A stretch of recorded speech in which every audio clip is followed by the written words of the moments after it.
White Zombie's Astro-Creep 2000, the 1995 masterpiece from Rob Zombie's original band. This album, like Boards of Canada's Campfire Head Phase album and a bunch of others I've already listed, is one of my favorite albums of all time. It's in my top 10 list. I've been bumping to this album since it came out way back in the day. Back when I was a little grade schooler, walking around in Jinko jeans, blaring this album on my cassette tape Walkman. But this is before I got my CD player portable Walkman. Mid-90s. You remember how it was. I mean, this album was, and still is, the shit. It's probably my favorite Zombie effort up until he went solo and released the Rob Zombie album Hellbilly Deluxe in '98. Anyways, but I'm still gonna have to go with Astro-Creep 2000 as the better of the two albums. The victor of all Zombie records. So far, at least. The album is heavy, it's raw, it's dark, it's fucking scary. I mean, if I was one to be on drugs while having a listen, I would probably freak out. Not that I do drugs or anything. A lot of distorted samples from films, the beginnings and endings to a lot of songs.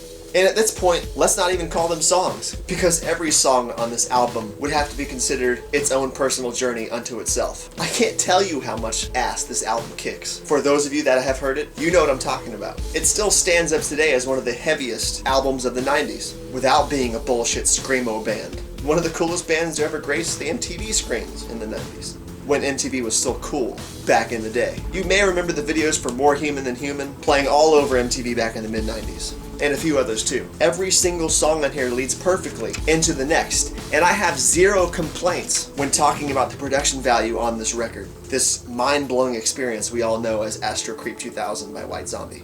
If you're a fan of old school White Zombie, you know, with a more funk rock psychedelic tone, you may not like this album. But if you like the rugged and raw exploits that was later seen in Hellbilly Deluxe and The Sinister Urge, check this album out. This is the granddaddy of those albums. And I don't think Rob had come out with anything as good as this album was. Like I said, the first Hellbilly Deluxe when he went solo was awesome in its own right too. But Astro-Creep 2000 just takes the cake completely when it comes to talking about zombie albums. In closing, I'm gonna give this CD a rare 10 out of 10, a perfect 10.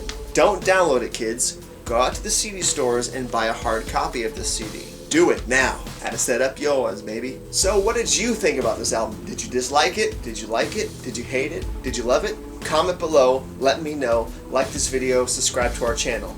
And if you like my review here and you want to see more, click here to see more reviews.